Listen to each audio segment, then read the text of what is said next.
députés et sénateurs, vous avez un rôle à jouer pour aider à corriger les excès du passé. Vous les collègues du Grand qui quittez les groupes armés, je vais le dire.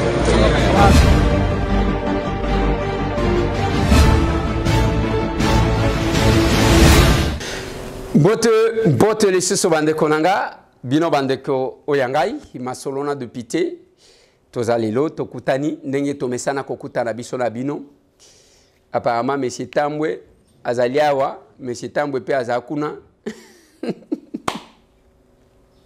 mais yango te koki kopekisa biso ke tosololaka tobetaka mwa masolo tolobelaka makambo ezoleka na mboka na biso tout ce qui se passe sur les questions d'actualité population akolela nini ba politicien ba kosala nini ça nous permet bisika nyonso tozali même esika azali lisusu akoki pe kopesa biso nini ezali koleka kuna tozana mboka mupaya bisika toyaka kaka koanga ba photo na monument mais kotalisa bino comment les autres vivent chez eux bisika o bato bazokufa na ba mère pona baya alors que des fois ba o bazokamba biso ba viva pe na ba mboka neti ko bamona comment on respecte la chose publique, bamona comment babundisa kamboka, ainsi de suite. Ce qui volonté ou en ezate et cause à la passe.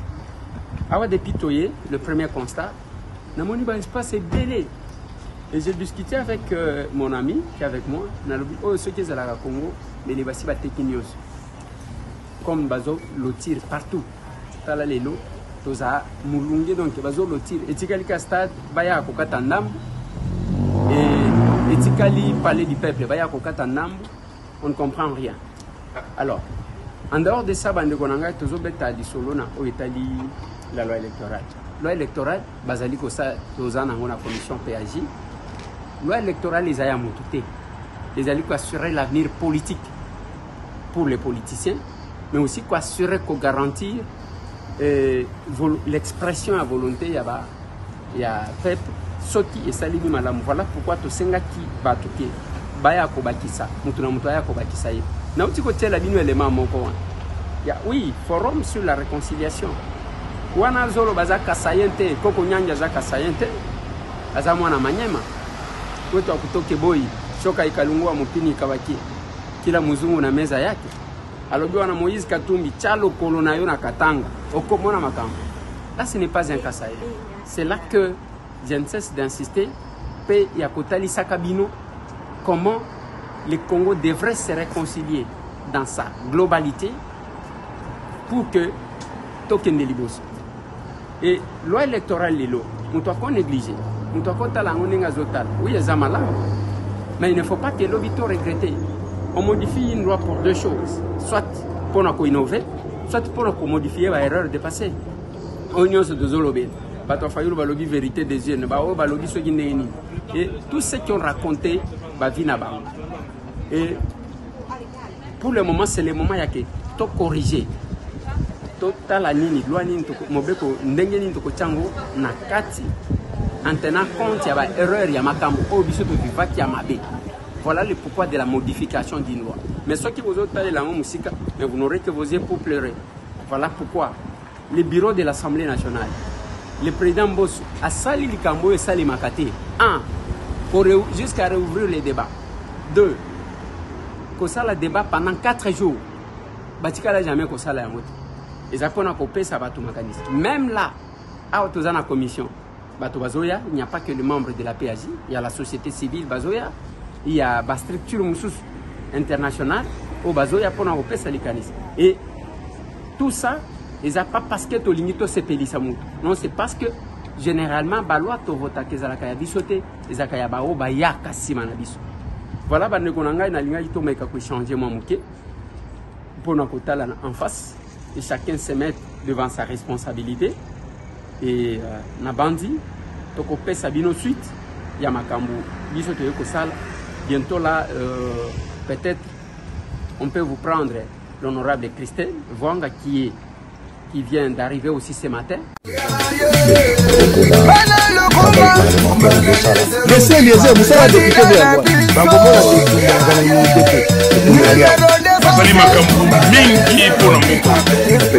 Oui, nous sommes nationalistes.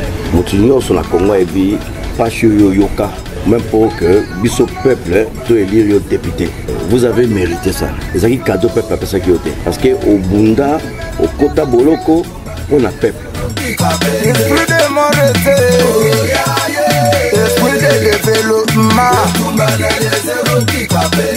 Il a félicité pour le travail parlementaire au Sala. Les moutons marchent ensemble, mais ne se vendent pas du même prix.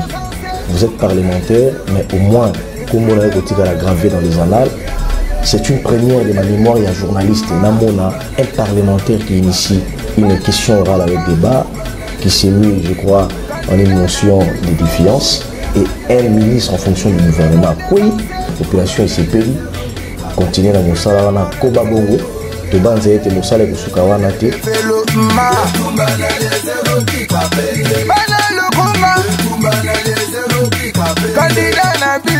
Laissez Eliezer, Moussala député de Yangouane. Bravo mon frère Eliezer Ntamboué. Moi la kolo le pango. Défendre le pango à Tatanayo. L'isolo Eliezer Namboko Bato. Et bien Eliezer place à Outina Moussalo à Sali.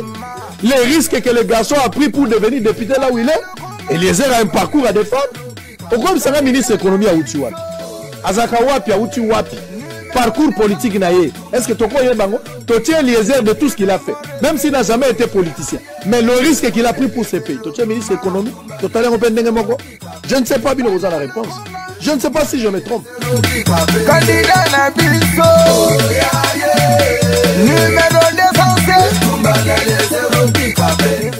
Tango Tobandaka et Tumbana yo. Yo Zagana Inité. Makaba Passo Nyokwama.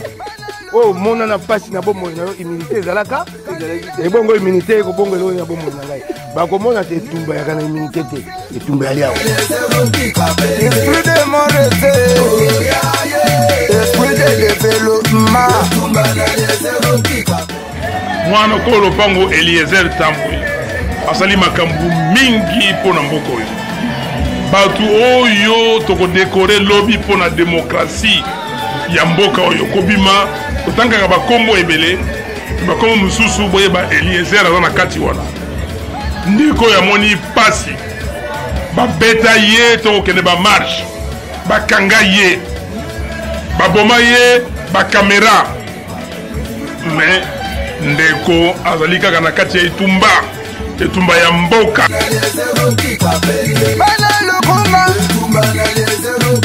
candidat na biso numéro pour ça na biso pendant 7 ans ezaya que tout se complétaka par rapport ya d'information ndenge tolobaka na bino soki ozana muke obakiseli biso biso pe tozana moko topesi bino lobi na tielaki bino la vie na ba province na talisaki pe bino ba makambu misusu okomona banzela na biso. J'insiste encore, il y a que il faut tout développer ba province misusu ba fongola 6 millions de dollars ko fongola nzela kala mambuji. Mais pendant ce temps, je continue à insister que le président de l'Assemblée nationale a benga gouverneur ya banque a ebisabiso qu'est-ce qui se passe en Afriland. Parce que ndenge nazomona makambo ezokende tokokoma kaka chaque régime baye banque moko ye emeli batumbongo. L'État ne protège pas les gens. Nous avons la question de la BIAC. Les lois Freeland et comme mikakata no pona mutoazo mbongo na ye qu'il a épargné eza nyongote. Mais quelques-uns endorment toujours les gens. Non, ne vous en faites pas, ainsi de suite. Mais si on ne le fait pas, je ne sais pas. Bien que le problème n'est pas résolu, couvert par nos frères qui sont dans la magistrature, ok?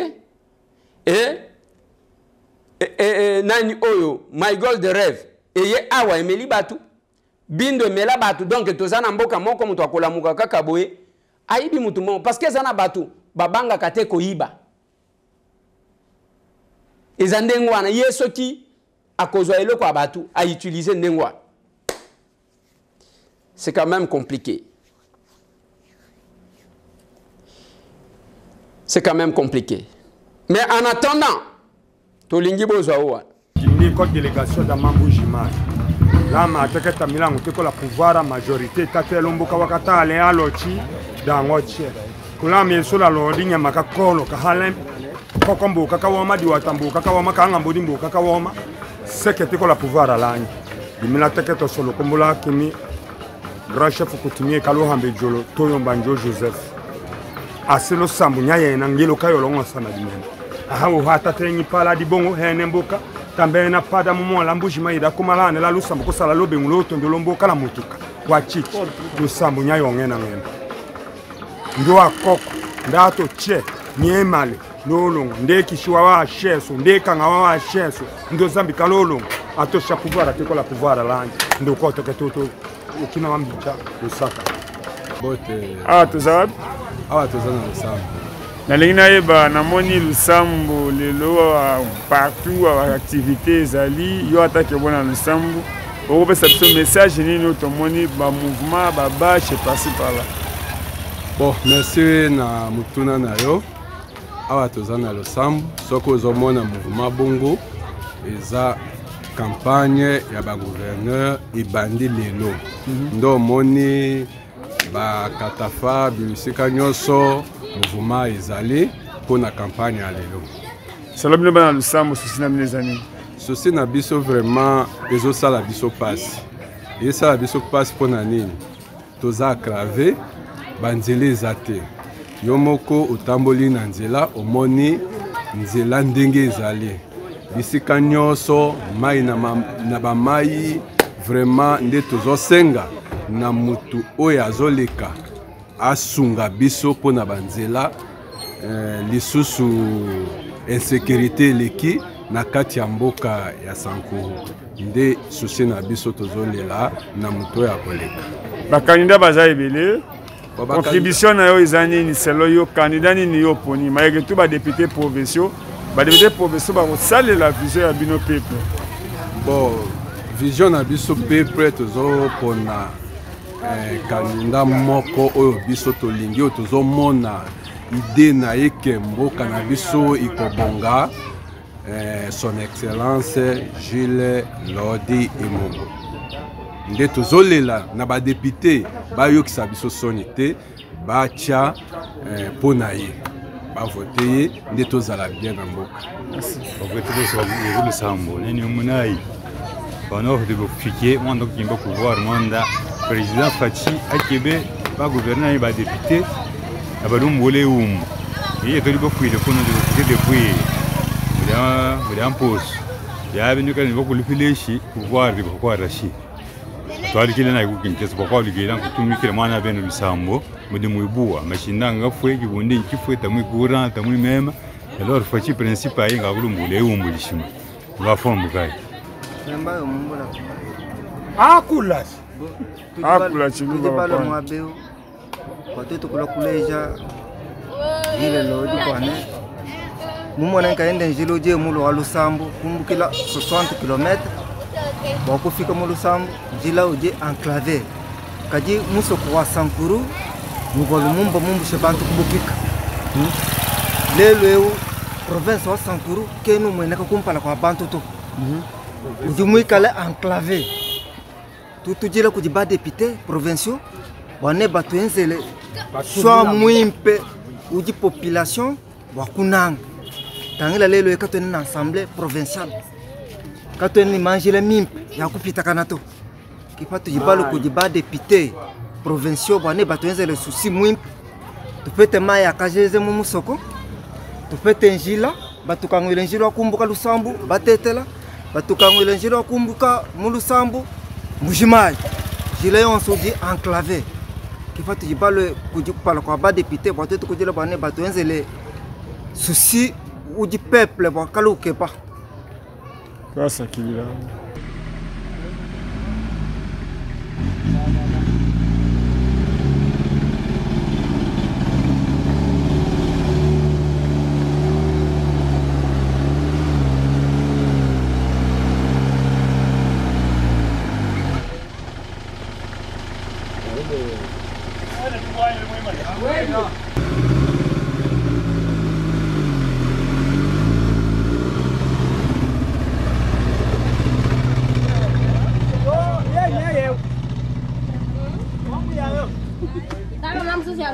na baseta mafuta na bangulu na banini na banini. Bomba ezali kosawa sakana te botala pasi menazongi na lusambo ata meka ya masango moko te. Na yaki maboko pamba nazongi maboko pamba. Nali nakokisana no lupango na nganyonso eza lupango moko basi mibale. Na bana 9. Bana 9. Koto 4 koto 5. Te koto eza 4 koto kuna 5. Ah koto 4 kuna 5. Donc ozaka olie a okasu kuno lie na pokwa moko. Kambala moko na bali basi mibale na boti na bango bana na bana kasi pasi ya province na biso ya Lusambo nde komeli biso mwamba province ya Sankuru yo za na Lusambo za na ville naza na ville ya Sankuru kasi pasi ebele pasi nini bozana pasi ya nzela na biso kolia kolata eza pasi naza na charge ebele kasi pasi eleki tala na famille na nganyo sona vandi na ngwao nini bosenga na gouverneur wa sika oya leki Gilles Lodi toza na likambo ya biso kosenga ete abongisela biso Lusambo abongisela biso nzela na biso ya Lusambo parce que nzela soki ebongi nakozala na songo na ngai maese na ngai nazozwa mbongo ezosalisa bana na ndako sikoyo toza na biloko nyonso wana pasi mbongo kolia matata makambo tu nyonso eza pasi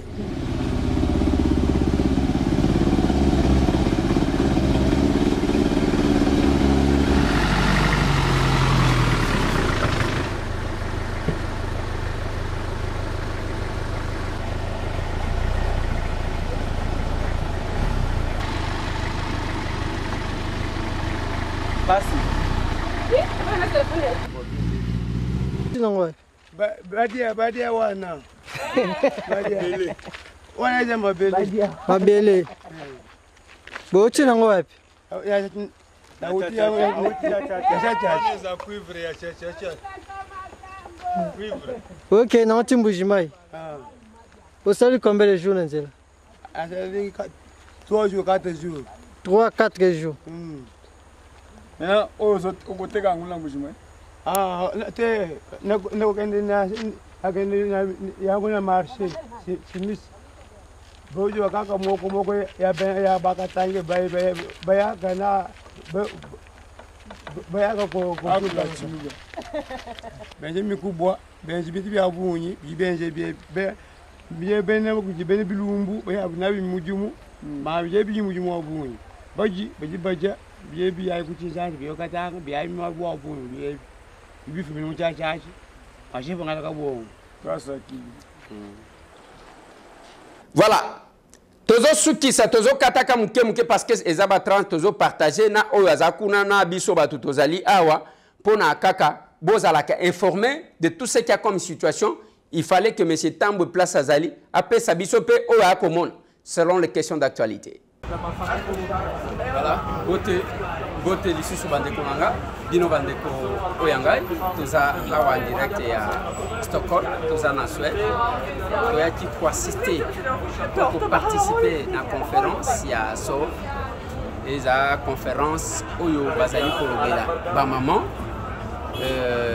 valeur rôle ya mwasi na développement d'un pays. Voilà biso thème to ko développer ya wana tozali awa et pas y pe to ko meka ko commenter certaines actualités bien sûr awa soki botali héros toza 0h déjà passé boto ezokota vers 22h nde boto ekoti to commenter certaines actualités na lingi na tirer attention na bino na quelque chose parce que tant que to sala commentaire des fois les gens ne comprennent pas. Tout ça qui commentaire na oyo etali ba sortie médiatique ya ndeko na biso pero oyo alobaki makambu ya ndenge babengana Kabila akosenga bolimbisi Nathalie Saki na ebisaki bino kete akoloba makambu mususu akoloba makambu ya kobundisa Kabila te parce que na ndimite kabundisa Kabila lelo Henri Magie abimi na prison bota la tweet na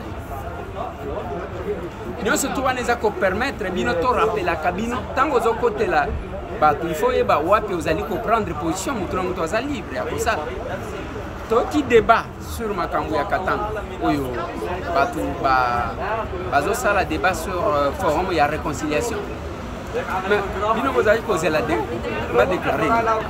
Ouais, bimi wana na ça qui bino avant. Mais ce que les gens oublient, na obiso que les gens insister. Et ça y a que na kati wana nani asala nini. Na lingana tali sabino na lobi. Bon, bozali kozela nini? Balo bana bino nini. Et ça yango wana mais question ya komitu. Et Jean-Claude Mouyambozo Luka akenda kofunda Kalev. Katangé contre Katangé. Mes avocats avaient déjà déposé plainte contre M. Kalev Moutonde. Et aujourd'hui, je suis venu, c'est pour confirmer ma plainte. C'est ce que je viens de faire. Vous avez déposé plainte contre l'ancien AG de l'AMR. Qu'est-ce que vous lui reprochez exactement? Mais comme vous le savez très bien, il y a eu arrestation arbitraire, hein, des détenus dans des conditions inhumaines. Et puis j'ai été torturé par lui et je suis même tombé malade. Même quand j'étais malade, on venait me prendre à l'hôpital, me ramener en prison militaire. Et aujourd'hui, nous sommes dans un état de droit. C'est tout à fait normal que je dépose plainte contre lui. Qu'est-ce que vous attendez de la justice? Que la justice soit faite, car nous sommes dans un état de droit. Quelle sera la suite après les dépôts de votre plainte? Mais on attend, on attend. Un dernier mot. Je pense ce que M. Kalev nous a fait. Quand je dis nous, je ne suis pas seul. C'est-à-dire, il y a Moïse, Baba, Vano, Witmulongo, Jekoko, Christopher, les Carbone, Ewanga, Frank Diomi et les autres, Frank Djongo, Diomi aussi. Je pense ce qu'il a fait, il ne faudrait pas qu'on puisse avoir un autre Kalev dans ces pays. Ça, nous devons avoir le courage de dire non. C'est la raison pour laquelle aujourd'hui j'ai saisi la justice. Ce n'est pas une question de vengeance, mais c'est pour éviter qu'il y ait encore un autre Kalev dans ces pays. Je vous remercie. Lelo, Moïse Katumbi a kenda exil. Katangé contre Katangé. Katumbi Moïse, l'ancien escroc de Lubumbashi, il dit qu'il va revenir ici, par Lubumbashi. Soki Azali Mobali, Moïse Katumbi Chapwe, qu'il foute ses pieds à Lubumbashi. Il est là, qu'il vienne. Il est allé malade, s'il est guéri, Katumbi Chapwe qu'il revienne. Et il va faire face à la justice. Moi je vais à Kindu. Bande konangai na zweli bino parti moko ya Butu, parti mususu eza oyo nazo compléter na moi, tozana mboka mupaya. Bisika toyaka kaka koanga ba photo na monimate, mais kotalisa bino comment les autres vivent chez eux. Tosuki wana plus 243 998 311 332. Tomonen.